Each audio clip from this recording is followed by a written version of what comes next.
Last time हम लोगों ने फास्ट एपीआई का हेलो वर्ल्ड करके देखा था और उसके अंदर जो गूगल का एलएलएम है वो कॉल करके हम लोगों ने देखा था और उसकी आउटपुट जनरेट करके देखी थी। अच्छा, लास्ट टाइम जो हम लोगों ने काम किया था उसके अंदर हम लोग सिर्फ और सिर्फ इसी पोर्शन में थे, ये बैकएंड वाले पोर्शन। लेकिन हम लोगों ने लास्ट थ्योरी में पढ़ा था कि जब भी हम लोग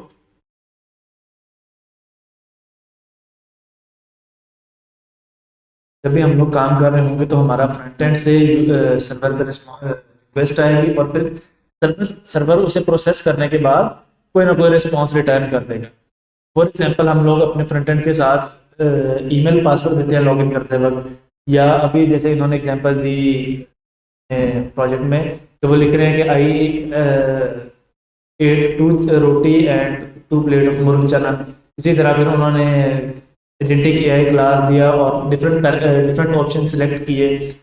और या हम लोग अगर किसी यूनिवर्सिटी में अप्लाई कर रहे हैं डिफरेंट जगह, उसमें बहुत सारे ऑप्शन हम लोग देते हैं, अपना नेम दे रहे हैं, फादर नेम दे रहे हैं, सीएनआईसी दे रहे हैं, फादर सीएनआईसी दे रहे हैं, फ़ोन नंबर दे रहे हैं, ईमेल दे रहे हैं, और बहुत सारी फील्ड्स हम लोग फिल करते हैं। वो फिल करने के बाद हम लोग डाटा सर्वर को भेजते हैं। अभी तक जो हम लोगों ने स्टडी किया है वो बिल्कुल एक तो हेलो वर्ल्ड किया था और उसमें हम लोग सिर्फ और सिर्फ बैकएंड में रह रहे थे, हम लोगों ने फ्रंट एंड से डाटा नहीं लिया। जब भी एपीआई बनानी है, एपीआई बनाकर उसको यूज करने के लिए या उसको टेस्ट करने के लिए सबसे जो इजीएस्ट टूल है वो है पोस्टमैन। ये सर ने भी डिस्कस किया लास्ट क्लास में काफी डीप डाइव के। वो जो बहुत बड़ी कंपनीज हैं वो अपना एसडीके बनाती हैं, उससे छोटी कंपनीज अपनी वेबसाइट बना देंगी।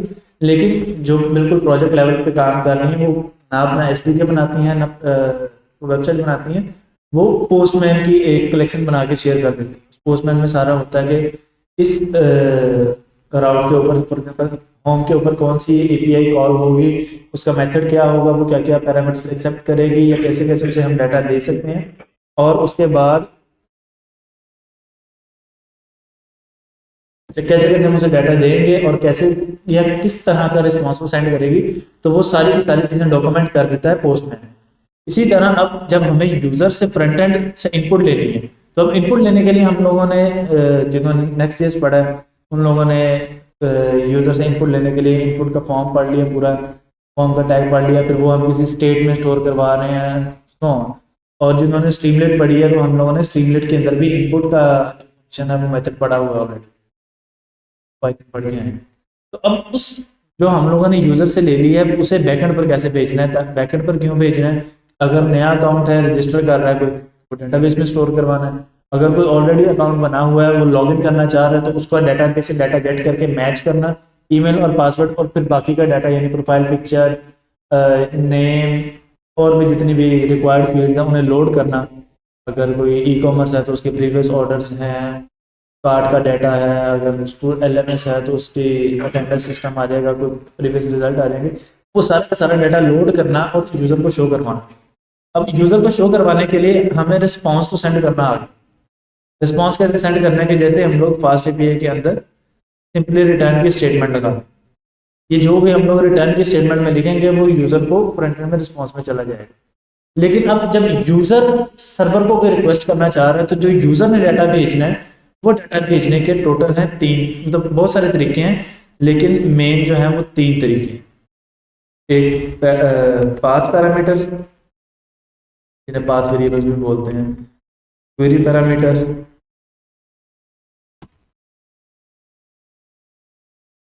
और बॉडी।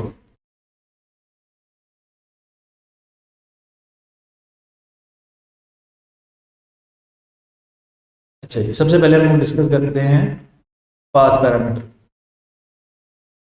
जो अब हम इन लोगों ने ये काम किया है इसमें हमने एक स्टेप नहीं किया हुआ था, या एक स्टेप इन लोगों ने खुद से किया, जो कि वैसे तो बहुत सारी चीज़ें खुद से की जैसे डॉक्टर वगैरह ने खुद ही किया माशाल्लाह, लेकिन ये जो इनपुट वाला था उसे हम लोग देखते हैं।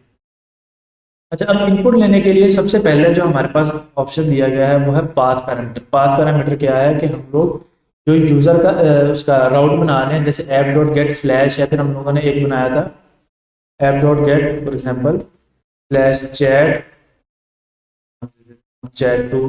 इसी तरह हम लोग डिफरेंट बना सकते हैं, चैट का बनेगा, लॉगिन का बनेगा, फिर उसके अलावा डिफरेंट डिफरेंट बनते जाएंगे। अच्छा, अब मल्टीपल राउट्स बनाने के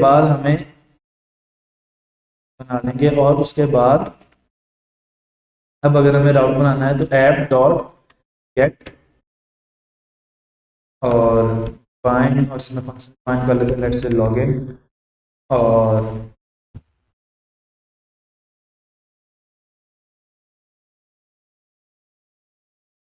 प्रिंट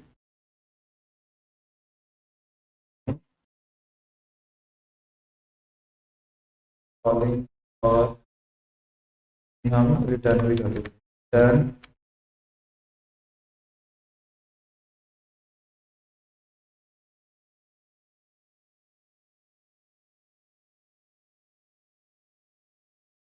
अच्छा, अब यहाँ पर हम लोग राउट डिफाइन करेंगे। राउट डिफाइन करने के लिए हम लोगों ने पढ़ा कि जो भी स्लैश, तो बिल्कुल स्लैश है तो होम है, स्लैश के बाद कुछ लिख देंगे तो वो वाला राउट बन जाएगा।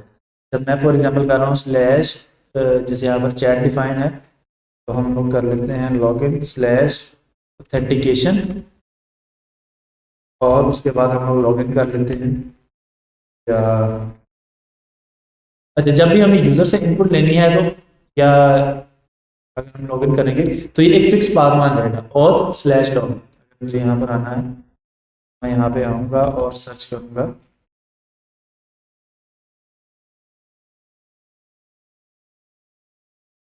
यूवी।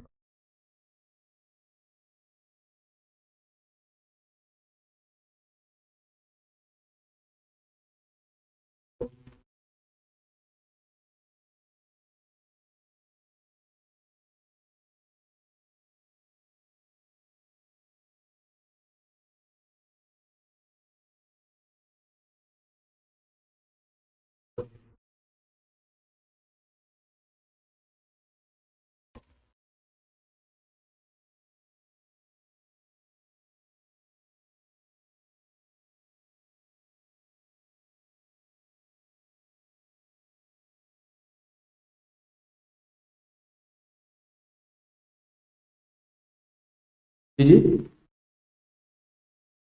यूवी रन बिकॉन,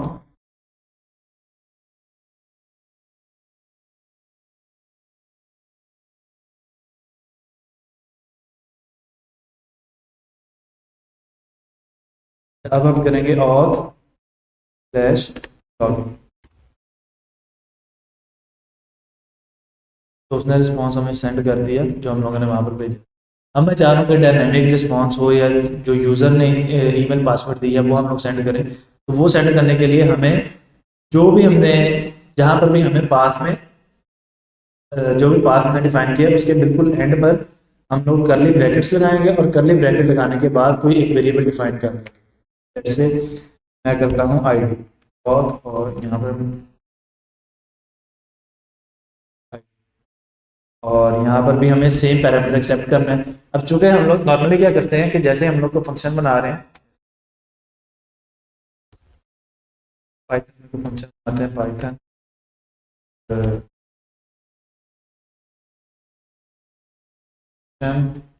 और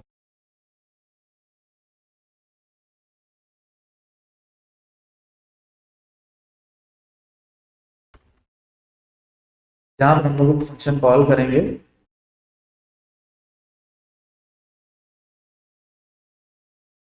वहां पे हम लोग वो पैरामीटर पास करेंगे। लेकिन अब ये वाले जितने भी फंक्शंस हैं ये हम लोग कॉल नहीं करते। ये जब हम HTTP सर्वर के थ्रू या HTTP रिक्वेस्ट करते हैं किसी एक स्पेसिफिक राउट के ऊपर, तो ये फंक्शन ऑटोमेटिकली कॉल हो जाता है। ये फंक्शन कॉल कौन कॉल करता है? ये फास्ट API के अंदर उन्होंने मैकेनिज्म बनाया हुआ है। तो जब हम लोग फास्ट API के राउट को कोई पैरामीटर पास करेंगे, वो पैरामीटर ऑटोमेटिकली यहाँ पास करते हैं। लेकिन जब भी हमें कोई फंक्शन को पैरामीटर पास करना है तो हमें पहले डिफाइन करना पड़ेगा। चाहे जहाँ पर भी हम फंक्शन कॉल कर रहे हैं, चाहे अगर हम इस एक फाइल में फंक्शन बना रहे हैं और दूसरी फाइल में जाके कॉल कर रहे हैं, तो जो पैरामीटर्स रिक्वायर्ड हैं, ये पैरामीटर हमें पास करने हैं, पहले हमें डिफाइन करने पड़ेंगे कि ये पैरामीटर है, इसे एक्सेप्ट करो और इसे यूज करना। तो वो हम लोगों ने डिफाइन कर दिया। अब ये पैरामीटर से मिलेगा कहाँ से? फास्ट API ऑटोमेटिकली इसे सेंड करेगी। फास्ट API को हम लोग सेंड करेंगे इस पाथ पैरामीटर के थ्रू। अब अगर मैं यहाँ पे आता हूँ और प्रिंट करवा लेते हैं, लेट्स से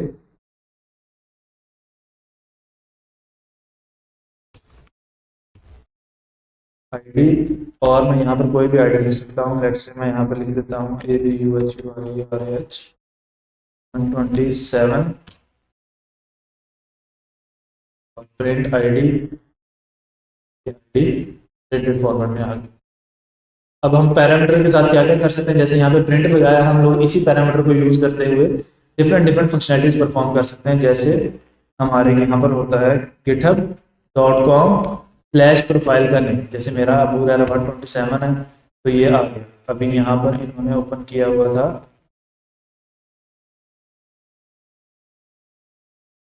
अबू बकर खालिद, तो ABK007। इसी तरह अगर हम लोग देखें तो /पेनावर्सिटी करेंगे तो पेनावर्सिटी ओपन हो जाएगा। अब यूजर इनपुट दे रहा है, यूजर से हम लोग इनपुट लेंगे और वो इनपुट फ्रंट एंड से पाथ पैरामीटर्स के थ्रू बैकएंड को देंगे और बैकएंड पे कुछ ना कुछ प्रोसेसिंग करेंगे जिस बेस पर हम लोग ये डाटा शो करवा रहे हैं। जी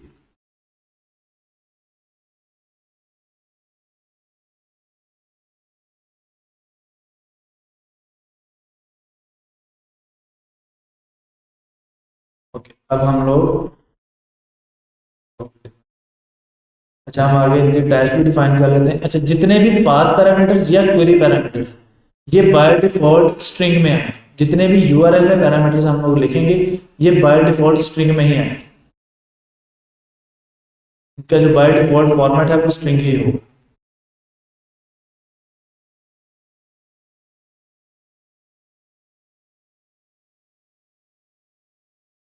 अच्छा, फिर हमारे पास ऑप्शन है डॉट गेट, नोट कर लेते हैं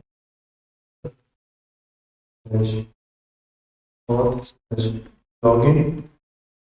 अच्छा, अब जो हम लोगों ने पैरामीटर बनाने हैं वो क्वेरी पैरामीटर हैं, वो हमें पाथ के अंदर डिफाइन करने की जरूरत है। जो पाथ पैरामीटर्स हैं वो हमारी यूआरएल का पार्ट बन जाएंगे, लेकिन जो हमारे क्वेरी पैरामीटर्स हैं वो हमारी यूआरएल का पार्ट नहीं होंगे, वो उसमें एक्स्ट्रा ऐड किए जाएंगे on the time of query. अच्छा, जो डिफाइन फॉर एग्जांपल रजिस्टर और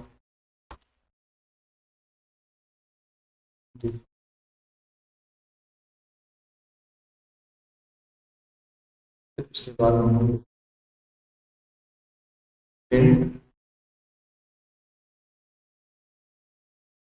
अच्छा, अब यूजर से इनपुट ले रहे हैं, यूजर से इनपुट लेंगे तो वो किसी ना किसी तरह इस फंक्शन के अंदर आनी चाहिए। जब भी फंक्शन को वैल्यू पास करनी है तो उसके लिए हमें पैरामीटर पास करना है।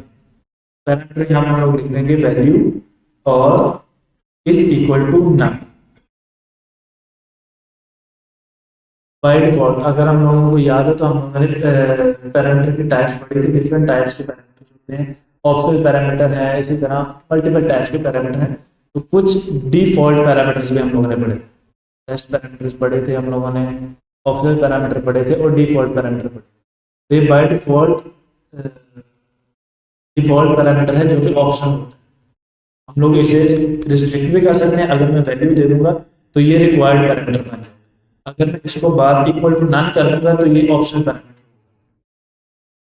अच्छा जी, अगर जिस नाम से हम लोगों ने ये वेरिएबल डिफाइन किया है उसी नाम से हमें वैल्यू पास करनी है। वैल्यू पास करने के लिए हमें क्या करना है कि सबसे पहले तो पैरामीटर में जाकर ऑथ रजिस्टर जहां पे हमें क्वेरी करनी है, और क्वेरी करने के बाद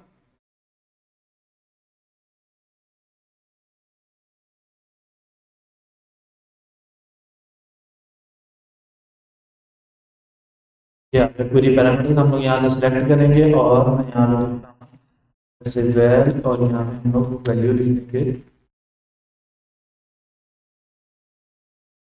वैल्यू और 1 2 3। अब ये क्या कर रहा है कि एक वैल्यू पैरामीटर जो यूआरएल का पार्ट में क्वेश्चन मार्क लगाने के बाद आगे ऐड कर, अब आगे हम जितने मर्जी इसके अंदर ऐड करते रहें। जैसे मैं यहाँ पे कर देता हूँ वैल्यू हो गया यूजर नेम, और यूजर नेम आ जाएगा वगैरह, और लेट्स हम काउंट कर लेते हैं। इसके बाद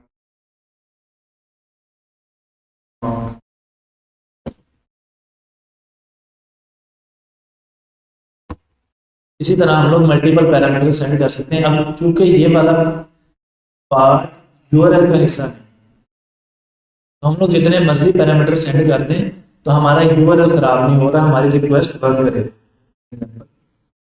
मैं इसको सेंड करता हूँ।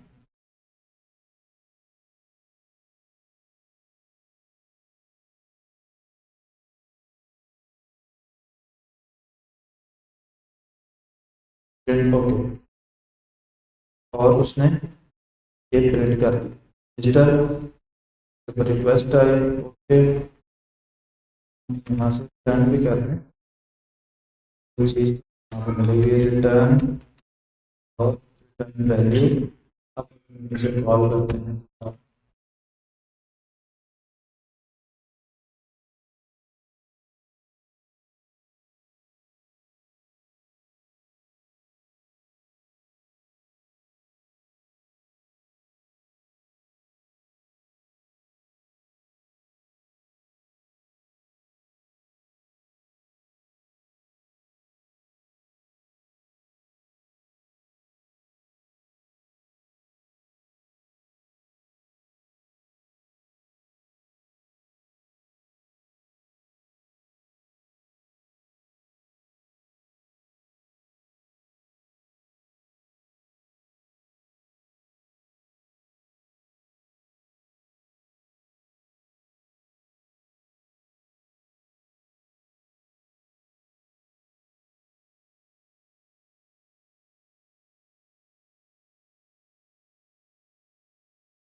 यहाँ पर इसी को ही कॉल कर रहा है।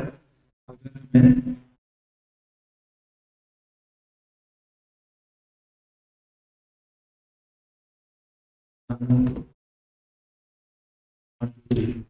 जब भी हम लोग पाथ पैरामीटर डिफाइन करेंगे तो पाथ पैरामीटर के साथ अगर हम लोग कोई सेम चीज़ डिफाइन कर रहे हैं तो वो हमें पहले डिफाइन करनी है। पहले आप वो from top to bottom Python का कोड चल रहा है। नेक्स्ट केस में क्या था कि वो जो पाथ पैरामीटर्स है वो चेक करेगा, अगर तो ऑलरेडी एग्जिस्ट करता है तो वो फिर जो एग्जिस्टिंग हम लोगों ने बनाया, जैसे यहाँ पर ऑथ के बाद रजिस्टर और ऑथ के बाद कोई भी वैल्यू आ सकती है, आईडी वेरिएबल है ना, तो इस वेरिएबल में कोई भी वैल्यू आ सकती है। अब अगर नेक्स्ट केस में काम कर रहे हैं तो आप लोगों के पास आईडी में अगर यही सेम तरह से डिफाइन किया गया है तो वो पहले रजिस्टर को चेक करेगा और रजिस्टर को एग्जीक्यूट करेगा। लेकिन अगर पाइथन फास्ट एपीआई में काम करेंगे तो आपका code from top to bottom execute होगा और आपको पहले रजिस्टर वाला मेंशन करना पड़ेगा तो रजिस्टर वाला चलेगा और उसके बाद दूसरा। अब यहाँ पर अगर हम लोग गौर करें तो वो सिर्फ और सिर्फ एक ही वैल्यू रिटर्न कर रहा है 1 2 3। क्यों? क्योंकि हम लोगों ने इस फंक्शन के पैरामीटर में वैल एक ही पैरामीटर या एक ही वैल्यू को एक्सेप्ट किया। फिर उसके बाद उसी को वो नीचे टर्मिनल पे प्रिंट भी करेगा। अब अगर हम बाकी को भी एक्सेप्ट कर लें तो ये बन जाएगा वैल यूजर नेम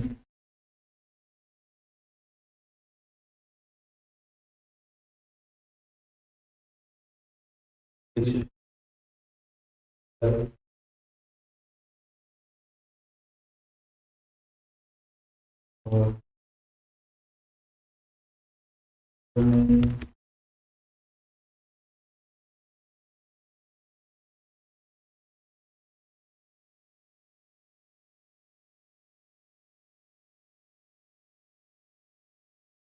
जो पैरामीटर्स हम लोग यहाँ से भेज रहे हैं वो सारे के सारे हमें जेसन फॉर्मेट में रिटर्न कर।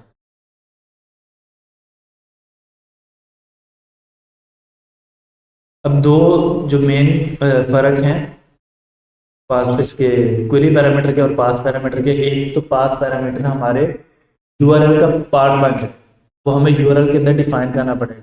अगर हम लोग उस यूआरएल को चेंज कर देते हैं, जैसे यहाँ पर क्वेश्चन मार्क लगा के कुछ भी लिख रहे हैं ना, वो चल रहा है। अगर मैं इसे रजिस्टर की बजाय कर देता हूँ login /123 details note form 404 note form, request resource could not be found, मतलब उसको ये वाला यूआरएल मिला ही नहीं। तो अब पाथ पैरामीटर के अंदर हम लोग अपना यूआरएल फिक्स डिफाइन करेंगे, लेकिन जो लास्ट वाली वैल्यू होगी वो, या अगर हम लोग दो या तीन जितनी भी वैल्यूज डिफाइन करना चाह रहे हैं, वो सारी की सारी वैल्यूज डायनेमिक रहेंगी। लेकिन अगर हम लोग क्वेरी पैरामीटर डिफाइन कर रहे हैं तो हम लोग मल्टीपल वैल्यूज सेंड कर सकते हैं from front end to back and.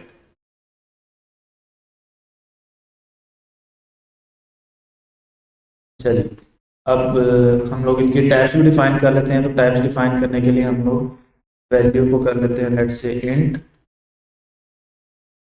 User name हो जाएगा स्ट्रिंग, और लेट से, और इसी तरह अब अगर हमें इनको ऑप्शनल करना है तो मैं इसके बाद सिंपली नन लगा दूँ। या हम लोग ये काम भी कर सकते हैं कि union data type, union data type क्या है, अच्छा पाइथन चूंकि हम लोगों ने स्टडी किया है कि पाइथन बाय डिफॉल्ट जब स्टार्ट हुई थी तो उस वक्त डायनामिक प्रोग्रामिंग लैंग्वेज थी, लेकिन साथ साथ जैसे जैसे चीज़ें ग्रो हुई हैं, या पाइथन 3.8 या 9 से इन लोगों ने डाटा टाइपिंग शुरू की है। उससे पहले इन्होंने डाटा टाइपिंग को सपोर्ट नहीं दिया था Python programming language, dynamic programming language थी। तो बहुत सारे एक्सटर्नल टूल्स हमें यूज़ करने पड़ते हैं डाटा टाइप को सपोर्ट करवाने के लिए। फॉर एग्जांपल माईपाई है, जिन्होंने पाइथन पढ़ी है उन लोगों ने माईपाई के साथ काम किया होगा। इसी तरह टाइपिंग करके एक लाइब्रेरी है, डिफरेंट टूल्स हैं जो एक्सटर्नली हमें यूज़ करने पड़ते हैं to set data types in Python. इसी तरह हमारे पास टाइपिंग करके टूल था, तो उसमें फ्रॉम टाइपिंग इंपोर्ट यूनियन, पहले हम लोग डाटा टाइप कैसे डिफाइन करते थे, यूनियन डाटा टाइप पाइथन में यूनियन इंट। अब ये हम लोगों ने डाटा टाइप डिफाइन कर दी कि ये जो काउंट है ये या इंटीजर हो सकता है या इसकी वैल्यू नन हो सकती है। ये पुरानी पाइथन में ऐसे था, लेकिन अब जब से पाइथन ग्रो हो गई है तो इस चीज़ को 3.8 से पहले पाइथन को इस तरह से हमें यूनियन डिफाइन करना पड़ता था कि अगर हमें दो डाटा टाइप्स डिफाइन करना, लेकिन अब वो डाटा टाइप कैसे डिफाइन होगी, इंट पाइप और none।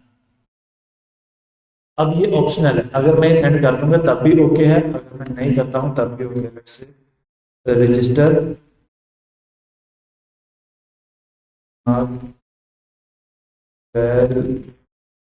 to 3 and username is abc और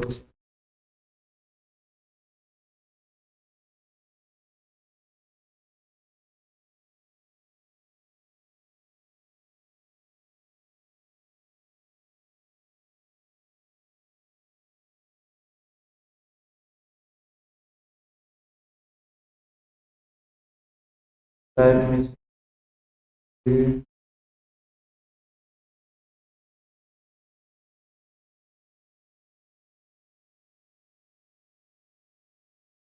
अब ये एग्जीक्यूट हो रहा है, वो नल रिटर्न कर। लेकिन अगर मैं यूजर नेम को यहाँ से चेक कर देता हूँ यानी डिलीट कर देता हूँ तो मुझे एरर दे रहा है डिटेल्स टाइप मिसिंग। एरर क्या है, मिसिंग है क्या, लोकेशन कोई चीज़ मिसिंग है, कहाँ से, क्वेरी में से, उस क्वेरी का नाम क्या है, यूजर नेम, और मैसेज फील्ड रिक्वायर्ड, इनपुट क्या है, नल। तो क्वेरी पैरामीटर हम लोग ऑप्शनल भी कर सकते हैं और रिक्वायर्ड भी कर सकते हैं, और जो पाथ पैरामीटर है वो हमारा रिक्वायर्ड है। और दूसरा ये कि जो हमारा पाथ पैरामीटर है वो यूज़ होता है जब हमें कोई फिक्स्ड रिसोर्स ढूंढना है, और क्वेरी पैरामीटर हमारा यूज़ होता है कि जब हमें हमारे पास बहुत सारे डाटा की लिस्ट आ गई है, अब उसके अंदर हमें कुछ फिल्टर लगाना है, या उस डाटा के अंदर हमें किसी एक स्पेसिफिक चीज़ में जाना है। जैसे फॉर एग्जांपल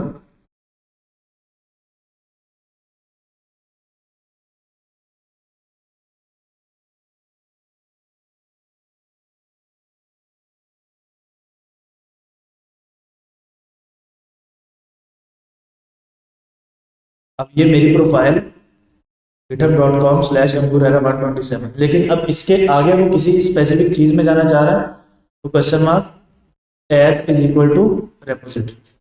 इसी तरह यहाँ पर प्रोजेक्ट्स आ जाएगा तो tab is equal to projects packages and stars.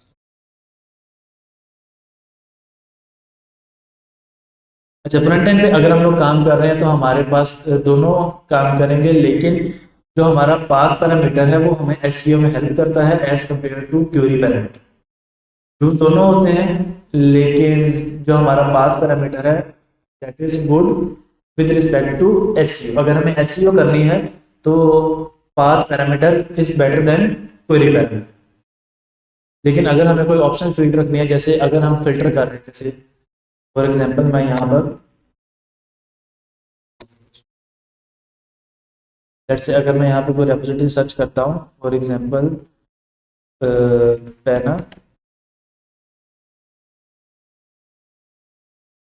तो अब यहाँ पर वो कह रहा है क्वेरी ऑनर कौन अबू रेरा हो और रेपोजिटरी का नाम है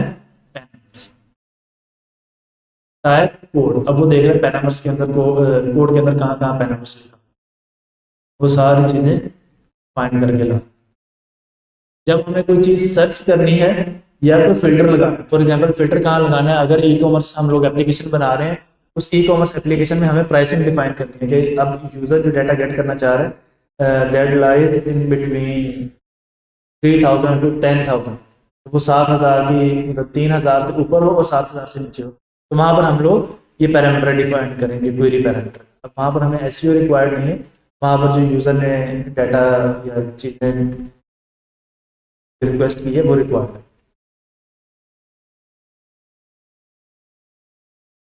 कौन सा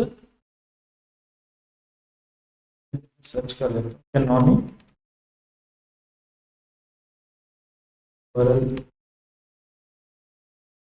URL is referred as a variant of the page that Google chooses from duplicate or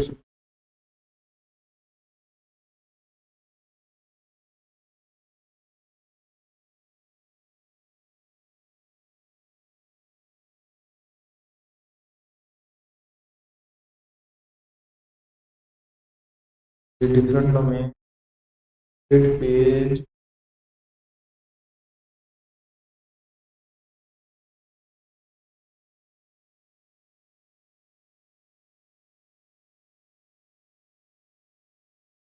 canonical URL को क्या कह रहा है कि अगर आपकी दो वेबसाइट्स हैं लेकिन दोनों का सेम ही पेज है, दोनों पे सेम पेज, फॉर एग्जांपल मैं एक अपनी पर्सनल पोर्टफोलियो वेबसाइट बना रहा हूँ अबू रारा डॉट डेव के ऊपर, तो हम पेज यहाँ पर आ गए, लेकिन मैं किसी अपनी कंपनी की प्रोफाइल के ऊपर लेट्स से हम कंपनी company.com/CEO, वहां पर भी सेम यार, अब दो अलग अलग यूआरएल, तो मैं एक तीसरा यूआरएल गूगल से डिफाइन करवा लूंगा जिसे कैनोनिकल यूआरएल बोलते हैं। जिस मर्जी पे वो क्लिक करे इन दोनों में से किसी एक पर वो भेज देंगे। बेसिकली लोड बैलेंसर्स लगे होते हैं बैकएंड पर, जो लोड बैलेंस करते हैं, जहां पर कम लोड होगा वो ऑटोमेटिकली उस पर रिडायरेक्ट कर। जी जी।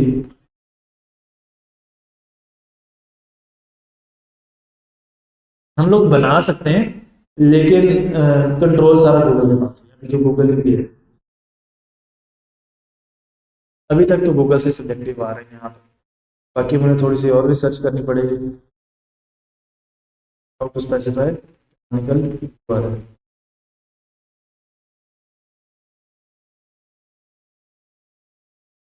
क्योंकि मेन सारा यहाँ पे तो गूगल का ही आ रहा है, लेकिन स्टिल मैं नेक्स्ट टाइम देख के आपको बता दूँ। और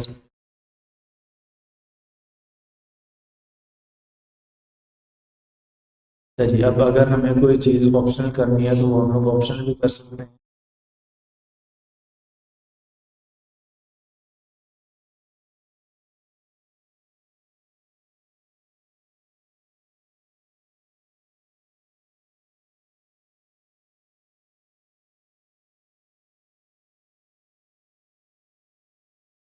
अच्छा, अब इन दोनों जो दोनों पैरामीटर्स के टाइप्स हैं, अभी इन दोनों में नुकसान ये है कि हमारा जो डाटा है वो पब्लिक है। पब्लिक से मुराद कि अगर कोई भी हमारा यूआरएल देख लेता है कि किस यूआरएल से रिक्वेस्ट आई है, तो वहाँ से उसे आइडिया हो जाएगा कि ये डाटा जा रहा है। जैसे फॉर एग्जाम्पल यहाँ पे अगर मैं वैल्यू कर रहा हूँ 1 2 3 एंड लगा के यहाँ पे यूज़र नेम यानी ईमेल भेज देता हूँ, email sorry and email equal to date dot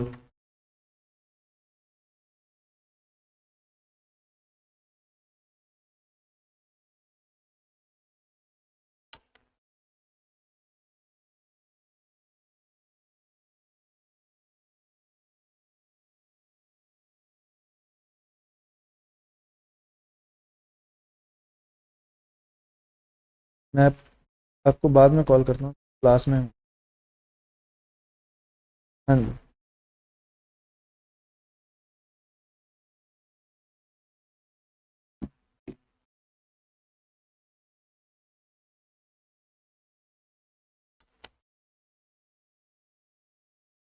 यहाँ पे इसी तरह हम लोग अगर पासवर्ड भेजेंगे, पासवर्ड 234, तो अब ये वाला यूआरएल तो एक्सपोज्ड है, ये यूआरएल कोई भी चेक कर सकता है और हमारी जो इन्फॉर्मेशन है, ईमेल और पासवर्ड लीक हो सकता है, क्रेडेंशियल्स लीक हैं या किसी भी वजह से हमारा डाटा लीक हो सकता है। अब इन चीज़ों से बचने के लिए हमारे पास एक और तरह की इनपुट आती है, बॉडी इनपुट बोलते हैं। अगर हम लोग पैरामीटर्स, पास पैरामीटर भी यूज़ कर रहे हैं या कोई भी पैरामीटर भी यूज़ करेंगे, दोनों में सेम ही प्रॉब्लम्स आ रहे हैं। दोनों का मसला सेम है कि जो हमारी ईमेल है वो भी और पासवर्ड वो भी पब्लिक को एक्सपोज हो रहे हैं। अब अगर इसे बचाना है हमें पब्लिक से एक्सपोज होने से, इन दोनों से जो सिक्योर मेथड है वो है कि हम लोग बॉडी के थ्रू सेंड करें।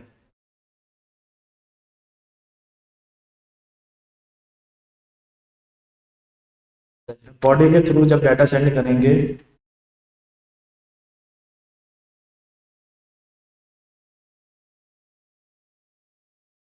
बाय डिफॉल्ट जब हम बॉडी में डाटा सेंड कर रहे होते हैं तो हम लोग एक या दो वैल्यू सेंड नहीं करते, क्योंकि अगर एक या दो वैल्यू से सेंड करनी है तो वो हमारे लिए क्वेरी पैरामीटर्स में भी सेंड हो जाएंगी। हम लोग मल्टीपल वैल्यूज और जो डाटा हमें सिक्योर करना है वो बॉडी में सेंड करें। तो जब बॉडी में सेंड कर रहे हैं, डाटा सिक्योर करना है और डाटा ज़्यादा है, तो हम लोग डाटा टाइप बनाते हैं। अब पाइथन के अंदर एक जो प्रॉब्लम है वो ये है कि हम डिक्शनरी डिफाइन नहीं कर सकते, डिक्शनरी डाटा टाइप डिफाइन नहीं कर सकते। डिक्शनरी डाटा टाइप डिफाइन नहीं कर सकते का मतलब क्या है कि हम लोग यूँ करके डिक्शनरी डिफाइन कर दें और लिख देंगे कि इसकी जितनी भी कीज़ होंगी वो होंगी स्ट्रिंग और जितने भी आगे होंगे वो होंगे इंटीजर।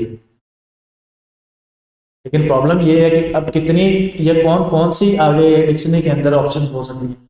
जैसे फॉर एग्जांपल अगर मुझे कोई डिक्शनरी बनानी है, इज इक्वल टू, मैं ये डिक्शनरी बनाने लग जाता हूँ, यूज़र नेम आएगा,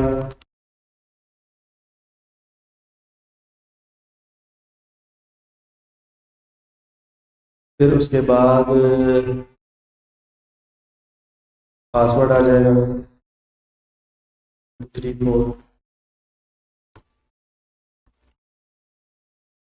फिर उसके बाद हम लोग कर सकते हैं, यूज़र नेम आ गया, पासवर्ड आ गया, ईमेल आ जाएगी।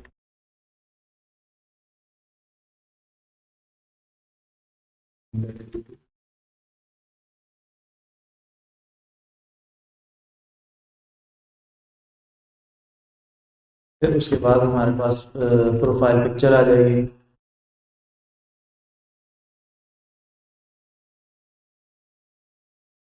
सो फ़ोन नंबर, ये सारी चीज़ें हम लोग ऐड कर सकते हैं। लेकिन अब इस डिक्शनरी में हमारे पास कोई पर भी ये ऑप्शन मौजूद नहीं कि हम लोग रिस्ट्रिक्शन लगा सकें। और सबसे बड़ी बात ये है कि हमारी सारी की सारी वैल्यूज इंटीजर डाटा टाइप में नहीं हो सकती या सारी की सारी स्ट्रिंग में नहीं हो सकती। जैसे फॉर एग्जांपल हमारे अगर हम लोग यूज़र से साइन अप करवा रहे हैं तो यूज़र से उसकी एज पूछेंगे, तो एज स्ट्रिंग में लेना, मतलब अगर हम लोग इसी तरह सारी बनाएं कि जितनी कीज़ हैं वो सारी स्ट्रिंग में आए और जितनी वैल्यूज हैं वो सारी इंटीजर में आए, तो यूज़र का नेम इंटीजर में कैसे लेंगे या यूज़र से ईमेल कैसे लेंगे। और अगर हम इसे str में कर देते हैं तो यूज़र से एज स्ट्रिंग में क्यों लेंगे, या डेट ऑफ बर्थ जो है वो जो डेट का ऑब्जेक्ट होता है पूरा। इसी तरह और भी बहुत सारे डेटा टाइप्स हैं। तो अब इसका मतलब है कि या तो हमें इसे ऑप्शनल करना पड़ेगा कि या ये स्ट्रिंग होगी या ये इंटीजर होगी।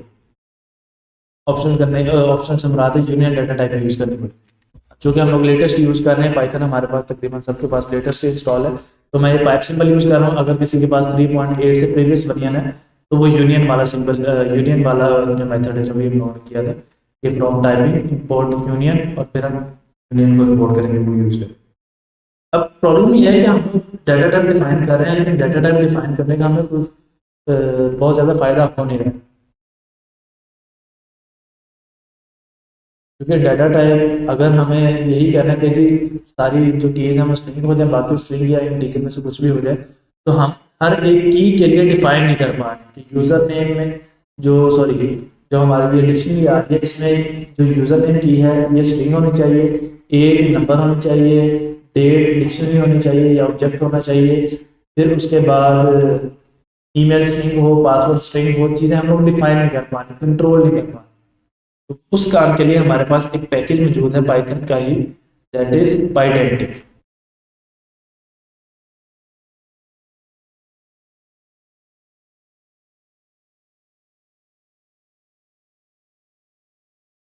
Pydantic is most widely used data validation library for Python। ये डाटा को वैलिडेट करेगी जो हम लोग यूजर या यूजर फ्रंट एंड से सेंड करेगा कि क्या वो सेम डाटा टाइप का डाटा है या नहीं, जहाँ जो हम लोग रिक्वायर कर रहे हैं यूजर से। अगर हम लोग यूजर से रिक्वायर कर रहे हैं कि ये जो डाटा है हमारा स्ट्रिंग टाइप का हो, वो स्ट्रिंग टाइप का है या नहीं है, वो इंटीजर टाइप का है या नहीं, और भी आगे बहुत सारी चीज़ें हम लोग इसमें पढ़ेंगे।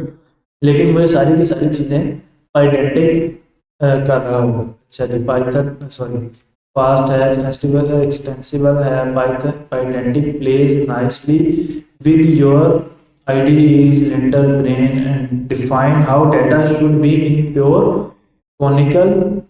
canonical Python 3.8 plus. जो अभी हम लोग डिस्कस कर रहे थे कि जो डाटा टाइप्स हैं पाइथन में वो 3.8 के बाद सपोर्ट है, उससे पहले सपोर्ट नहीं था। इसीलिए हमें एक्सटर्नल टूल्स यूज करने पड़ रहे थे, जैसे 3.8 से पहले हमें वो यूनियन यूज करना पड़ रहा था टाइपिंग से इंपोर्ट करके।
ये सारी की सारी पाइथन डाटा टाइप सपोर्ट करता है डिक्शनरी, लेकिन डिक्शनरी के आगे चीज़ें डिफाइन नहीं कर रहा।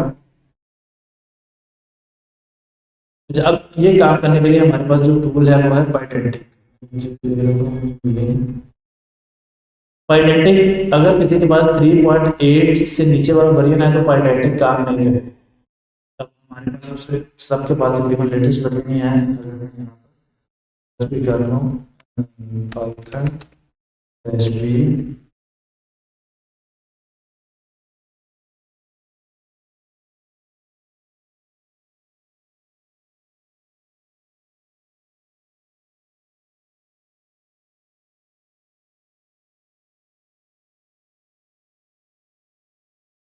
वर्जन मेरे पास आ रहा है 3.12.4। अब अगर हमें इसे सॉल्व करना है तो यूज़ करने के लिए हम लोग क्या करेंगे, रूबी ऐड पाइथन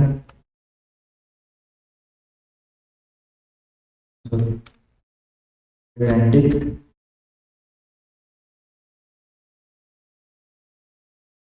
पाइडेंटिक ऐड हो गया है। अब पाइडेंटिक को यूज़ करने के लिए सबसे पहले तो हमें इंपोर्ट करना पड़ेगा from Pydantic board base model. Base model क्या है? बेस मॉडल हमें एक क्लास डिफाइन करने की फैसिलिटी प्रोवाइड करता है, जिस क्लास के अंदर हम लोग एक एक चीज़ को या एक एक टाइप को डिफाइन करेंगे कि इस वेरिएबल की ये टाइप होगी, इस वेरिएबल की ये टाइप होगी एंड सो ऑन। वो टाइप डिफाइन कैसे करेंगे? सबसे पहले क्लास, क्लास का कोई भी नाम रख लेते हैं, लेट्स से यूजर, और बेस मॉडल, और यहाँ पे हम लोग डिफाइन करेंगे नेम या, और उसके बाद हमारे पास आ जाएगा लेट्स से एज, और हम लोग यहाँ पे मल्टीपल डाटा टाइप, जो भी हमको डाटा टाइप डिफाइन करने हैं वो हम डिफाइन कर सकते हैं विद द नेम ऑफ की, कि ये हमारे ऑब्जेक्ट होगा, उसके अंदर ये की के नेम होंगे, ये डिक्शनरी है, उसमें हमारी कीज के ये नेम है और उसकी वैल्यू इस डाटा टाइप की होगी। चलिए अब मैं इसे दे देता हूँ नेम,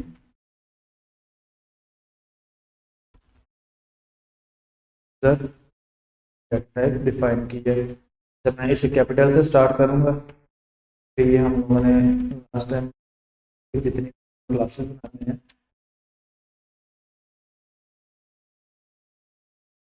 अच्छा जी, अब अगर हमें इसे करना है तो कैसे पास करेंगे? ये डिफरेंट क्वेरी पैरामीटर्स को करना है।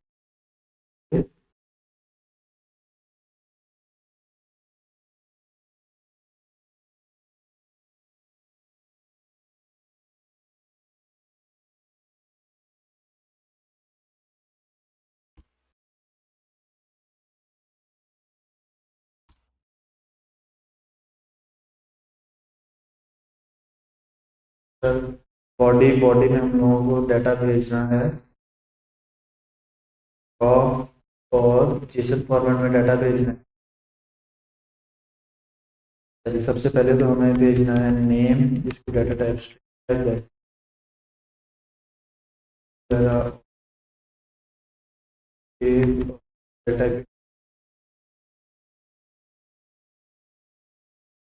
अब उसने हमें पूरा का पूरा ऑब्जेक्ट गेट किया और रिस्पॉन्स में सेंड कर।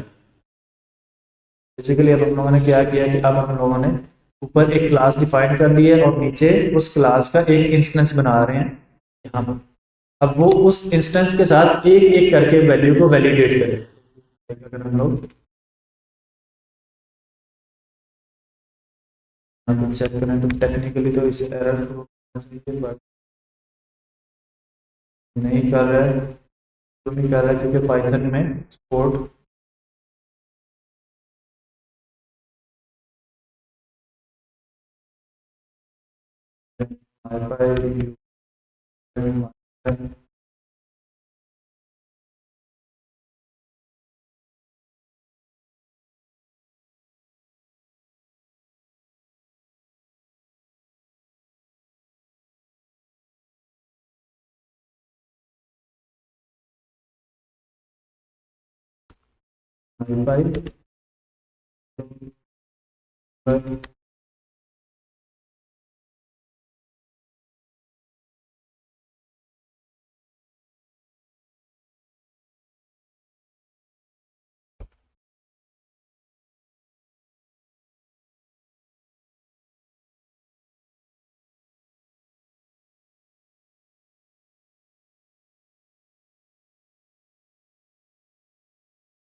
ये हमारे पास फास्ट एपीआई की ऑफिशियल वेबसाइट पे भी उन्होंने मेंशन किया हुआ है कि 3.5 3.8 के बाद ही सारी की सारी डाटा टाइप्स आएंगे।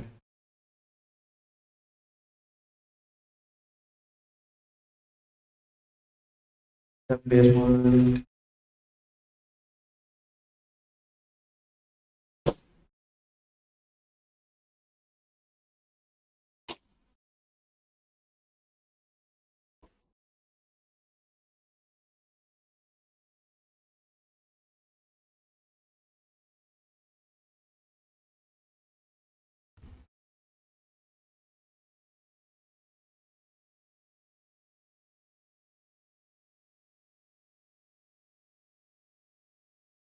There's no issue found in one.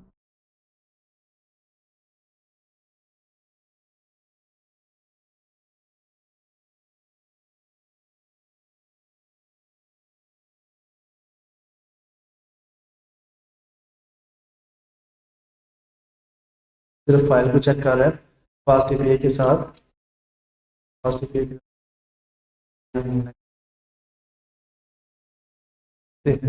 और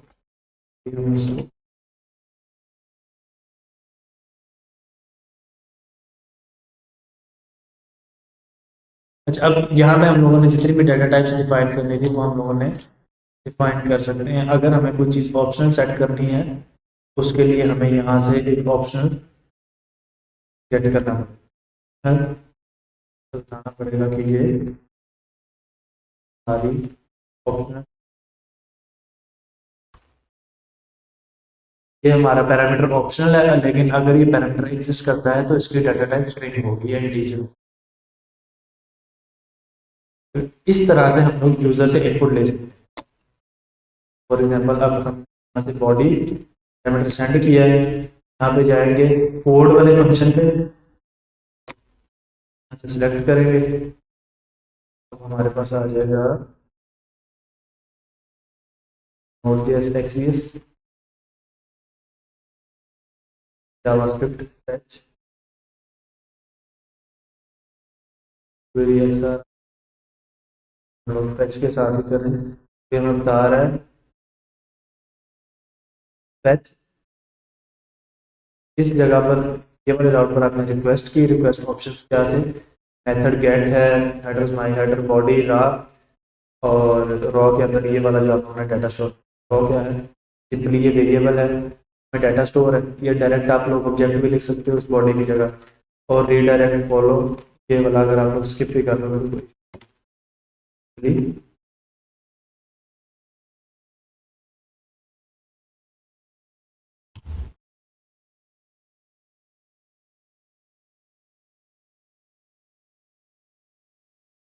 अब जिन्होंने जावास्क्रिप्ट पढ़ी है उन्हें आइडिया होगा कि जब भी हम लोग फेच करते हैं तो डॉट देन कैच करते हैं। जैसे हम लोगों ने पाइथन में जब फंक्शन को कॉल कर रहे थे किसी एसिंग फंक्शन को तो ट्राई कैच का मेथड पढ़ा था, इसी तरह पाइथन में सॉरी जावास्क्रिप्ट में देन कैच। अगर हमें फ्रंट एंड से कॉल करनी है तो ये हमें कोड मिल जाएगा यहाँ से जो भी हमने एपीआई, और इस एपीआई को अगर हमें तो हम लोग कस्टम एपीआई बना रहे हैं सारी की सारी, इन एपीआई को अगर हम कॉल करें लेट्स से ब्राउज़र पे 127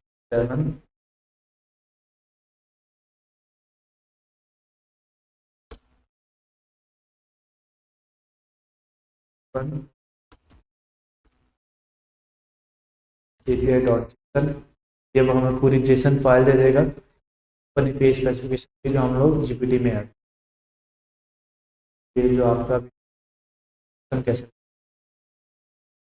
एपीआई बना लेंगे और ऑटोमेटिक। यहाँ तक क्लियर है कि हमें अब यूजर से इनपुट लेकर सर्वर को कैसे दें, यूजर से इनपुट कैसे लेनी है वो हम लोगों ने जिन्होंने नेक्स्ट.जेएस पढ़ी है नेक्स्ट.जेएस में देखा हुआ है, और जिन्होंने पाइथन पढ़ी है तो उन्होंने स्ट्रीमलीट यूआई में पढ़ा। नेक्स्ट क्लास में हम कुछ करेंगे, थोड़ा सा टाइम बंद एंड पर एक पूरा बना देंगे प्रोजेक्ट को बैकएंड से डाटा लेकर बैकएंड में। ऐसे यहाँ तक क्लियर है?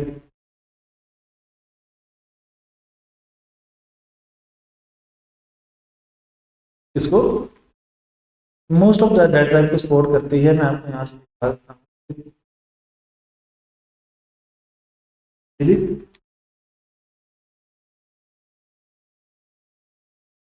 एनी, अगर एनी डाटा टाइप भी करनी है फिर हम डाटा टाइप लिखेंगे क्यों, वो तो फिर hashtag type is equal to ignore वाला जो है कर सकते एनी भी आती है।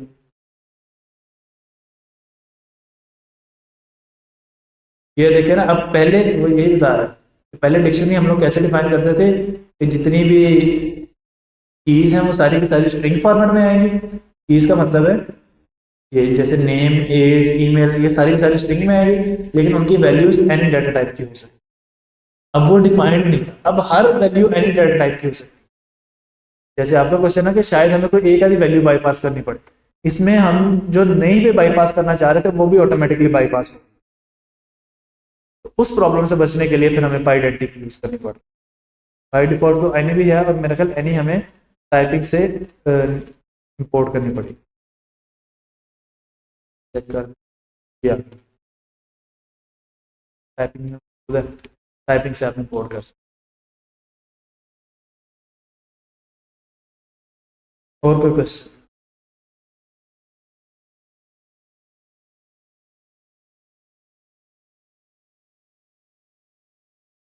क्लियर?